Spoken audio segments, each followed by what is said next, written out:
everybody, my name is Rosalie Damas, and today we will be discussing gender and family influence on juvenile delinquency.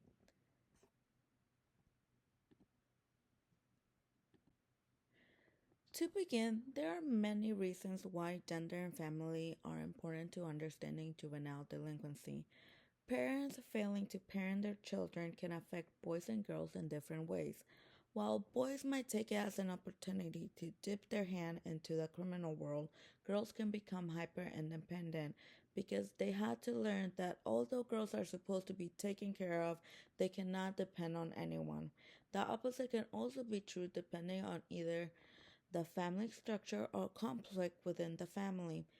Today, we will discuss how the structure of having a single parent can affect a child's involvement in juvenile delinquency. Key research findings. Single parenthood can affect juvenile delinquency in many ways, but other factors can either contribute or deter young adults from committing crimes. It is expected that kids that only have one parent, especially a single mother, are more likely to have a low economic living condition that leads them to experiencing physical and social issues. This, combined with the fact that mothers being employed diminishes the amount of adequate supervision they can provide, makes them easy targets for being involved in juvenile delinquency. Single parent also affects children mentally, emotionally, and psychologically. Because working parents lack the time to build the parent child relationship that kids might need, and in turn are unable to help their children deal with the frustrations that having only one parent brings. Continuing with our findings, having a high quality relationship can help reduce the slope of predicted crimes juveniles might attempt to commit. Meaning that simply being a single parent does not mean that a child will be a delinquent, but the quality of the relationship between that single parent and their child does. There are also findings that negative styles of parenting, like permissive parenting, where parents decide to not supervise their children sufficiently, can undermine parent child support, breed mistrust, and diminish satisfaction within these relationships. Single parents lack the time to go against what their children want and might find it easier to simply go along with whatever their children want, leading their children to see them as any random person that they have a maybe not even a personal connection with. They're just there like a friend. Basically, they just see their parent as a friend. And instead they do not see their parent as the person they are meant to trust, depend on, and get directions in life from. Also, a parent that is supposed to they are supposed to respect and see that their parent is responsible.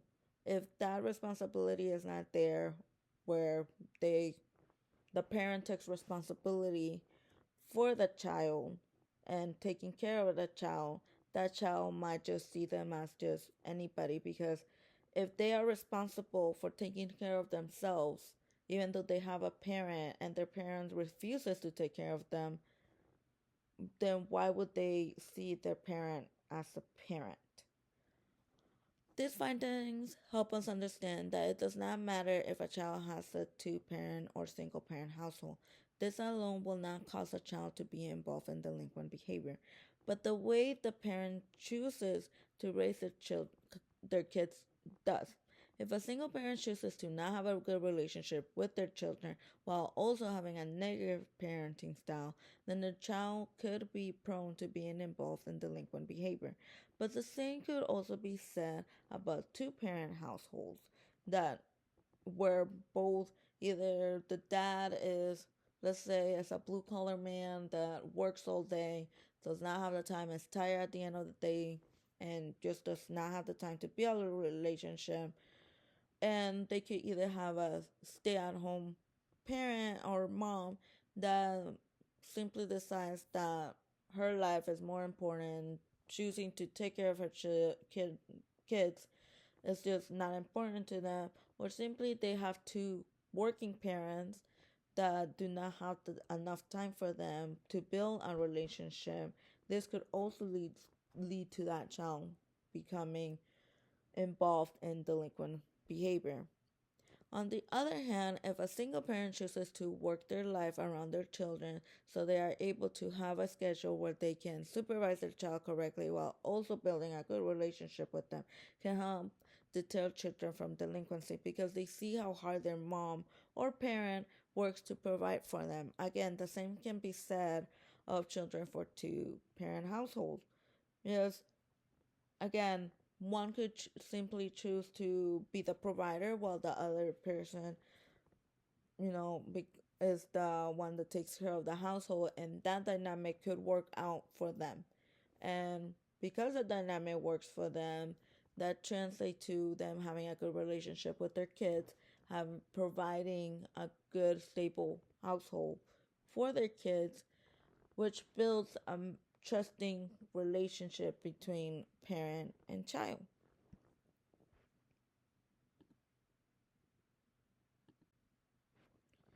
This finding can also help us determine what kind of support and intervention can be provided for children. Knowing that children need supervision to deter them from crime, schools can provide services to inform parents of the different activities they can sign their kids up for, and making it a requirement for the year for them to at least be involved in one activity during the school year. Policies can also be made in order to intervene to require parents to enlist their children in programs while they are out of school. Police departments and communities offer many free summer programs, but unless it is a requirement, most parents will not take the time to find them. And I know this because as a parent myself, I did not know they existed until it was a requirement for me to do some research on these um, after school programs and community based programs that help children, um, help deter children from crime.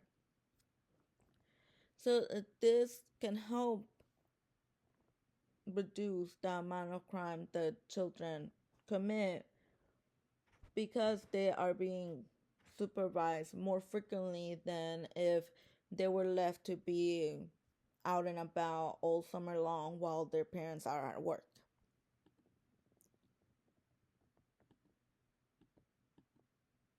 In conclusion, the main and most important takeaway for me is that single parent alone is not responsible for kids becoming involved in delinquent behavior. It is a common misconception that this is the case, that every kid from a single parent household is destined to becoming delinquents. Knowing that having a good parent child relationship and being in a household where they are adequately supervised and taken care of can help policymakers to reduce delinquency while also helping support young adults. While policy makers cannot obligate parents to spend time with their kids to build a good relationship, they can make it a requirement that young adults cannot be alone without supervision for longer than 2 hours. While this might seem strict, most parents believe that once their kids reach 12 or 13 years of age, they are able to leave them alone for an indefinite amount of time, which leads to their delinquent behavior. This leads to their delinquent behavior because they are barely coming out of being a kid. It's like they go from having just the tiniest, like almost no control, just the tiniest bit, to having more control of their bodies, of their privacy, of how they spend their time, especially without their parents around. Because their parents are not around, bad decisions can be made, especially at this age, which is why parents and policymakers can make it a requirement and to be involved or to not leave these kids alone for a long extended period of time. Thank you all for listening and have a wonderful day.